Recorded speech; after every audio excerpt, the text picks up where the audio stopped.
வணக்கம் ரவி. அதாவது கடந்த 3ஆம் தேதி திமுக பொதுச் செயலாளரும் வேலூர் திமுக பொதுச் செயலாளர் துரைமுருகனின் மகன் வேலூர் நாடாளுமன்ற உறுப்பினர் கதிரானந்த் அவருக்கு சொந்தமான வீடு மற்றும் அவர்களுக்கு சொந்தமான கல்லூரியில் அமலாக்கத்துறை அதிகாரிகள் சோதனையில் ஈடுபட்டனர். அந்த சோதனையானது 44 மணி நேரமாக 4 மணி நேரத்துக்கு மேலாக அந்த சோதனையானது நடைபெற்று கல்லூரியிலானது நிறைவடைந்தன. இந்த சோதனை 2019ஆம் ஆண்டு நடைபெற்ற நாடாளுமன்ற தேர்தலின் போது திமுக அதாவது நிர்வாகி பூஞ்சோலை சீனிவாசன் வீட்டில் 11 கோடி ரூபாய் பறிமுதல் செய்யப்பட்ட வழக்கு தொடர்பாக இந்த அமலாக்கத்துறை சோதனை நடைபெற்றதாக தெரிவித்தனர். இந்த நிலையில் வேலூரில் 4 இடங்களில் அந்த சோதனையானது நடைபெற்றது.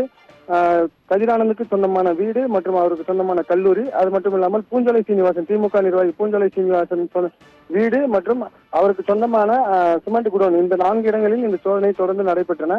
குறிப்பாக மற்ற இடங்களில் ஒரே நாளில் அந்த சோதனை நிறைவடைந்த நிலையில் இந்த கிங்ஸ்டன் கல்லூரியில் மட்டும் 3 நாட்கள் தொடர்ந்து இந்த சோதனை நடைபெற்றது.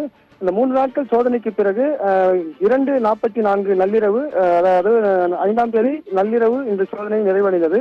அதைத் தொடர்ந்து இன்றும் அமலாக்கத்துறை அதிகாரிகள் அந்த கிங்ஸ்டன் பொறியியல் கல்லூரியில் சோதனையானது தொடங்கியிருக்கின்றனர். இது குறித்து அங்க இருக்கக்கூடியவர்களிடம் கேட்டபோது அவர்கள் தெரிவித்தது என்னவென்றால், அன்று கணினி உள்ளே இருக்கக்கூடிய கணினி ஒன்று பழுதடைந்ததாகவும் அந்த கணினி இருக்கக்கூடிய பகுதிக்கு மட்டும் சீல் வைத்துவிட்டு சென்று விட்டதாகவும், தற்போது மீண்டும் அந்த சீலை அகற்றிவிட்டு அந்த கணினியில் இருக்கக்கூடிய ஹார்ட் டிஸ்க் மற்றும் தகவல்களை எடுப்பதற்காக தற்போது இந்த அமலாக்கத்துறை அதிகாரிகள் கல்லூரிக்கு, இந்த பொறியியல் கல்லூரிக்கு வந்திருப்பதாக தெரிவிக்கின்றனர். அமலாக்கத்துறை அதிகாரிகள் 10க்கும் மேற்பட்டோர் தற்போது இந்த பகுதிக்கு தற்போது உள்ளே அவர்கள் சோதனையில் ஈடுபட்டு வருகின்றனர். அந்த கல்லூரியின் வளாகத்தின் வெளியே பார்த்தோம்னால் திமுக நிர்வாகிகள், திமுக தொண்டர்கள் என சுமார் ஒரு 50க்கும் மேற்பட்டோர் தற்போது அந்த கல்லூரி வளாகத்தின் வெளியே அமர்ந்திருக்கின்றனர். உள்ளே பார்த்தோம்னால் தற்போது இந்த சோதனையானது தொடர்ந்து நடைபெற்று வருவதாகவும், திமுக சார்பில் பார்த்தோம்னால் வழக்கறிஞர்கள் தற்போது இந்த கல்லூரி வளாகத்தின் உள்ளே இருக்கின்றனர். மேலும் இந்த கல்லூரி செயல்பட்டு வருகிறது. குறிப்பாக இந்த அமலாக்கத்துறை சோதனை நிறைவடைந்து ஒரே நாட்களில் மீண்டும் இந்த சோதனையானது தற்போது தொடங்கியிருப்பதன் காரணமாக ஒரு பரபரப்பான சூழல் இந்த பகுதியில் காணப்படுகின்றன. ஏற்கனவே அமலாக்கத்துறை சார்பில் தெரிவித்தது என்னவென்றால், ஏற்கனவே அந்த 3ஆம் தேதி முதல் தொடர்ந்து 3 நாட்கள் நடந்த சோதனையில் முக்கிய ஆவணங்கள் கைப்பற்றப்பட்டிருக்கிறது என்ற ஒரு தகவலும் தெரிவிக்கப்பட்டது. குறிப்பாக இப்போ இந்த பொறியியல் கல்லூரியில் பார்த்தோம்னால் அன்று இரவே பார்த்தோம், 3ஆம் தேதி 4ஆம் தேதி இரவே பார்த்தோம்னால் ஸ்டேட் பேங்க் ஆஃப் இந்தியா அந்த வங்கியிலிருந்து வாகனங்கள் வரவைக்கப்பட்டு ஒரு மணி நேரமாக உள்ளே அந்த வாகனம் 1 மணி நேரத்திற்கு பிறகு அந்த வாகனம் மீண்டும் வெளியே சென்றது. இதனால் கணக்கில் வராத பணங்கள் கைப்பற்றப்பட்டிருப்பதாகவும் ஒரு தகவலானது வெளியாகி இருக்கின்றன.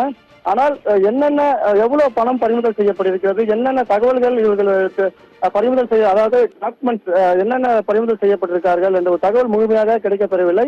இருந்த போதிலும் முக்கிய தகவல்கள், அதாவது இந்த கல்லூரியில் பார்த்தோம்னால் அந்த முக்கிய டாக்குமெண்ட்ஸ் எல்லாம் கொண்டு சென்றிருப்பதாகவும், மேலும் தற்போது அந்த கணினி பழுதாகி இருந்த நிலையில் அந்த பகுதிக்கு மட்டும் சீல் வைத்துவிட்டு சென்றிருந்தன. இன்னைக்கு அந்த கணினி இருக்கக்கூடிய அலுவலகத்தை மட்டும் ஆய்வு செய்வதற்காகவும் தற்போது அமலாக்கத்துறை இந்த பகுதிக்கு வந்திருப்பதாக இங்க இருக்கக்கூடியவர்கள் தெரிவித்திருக்கின்றனர்.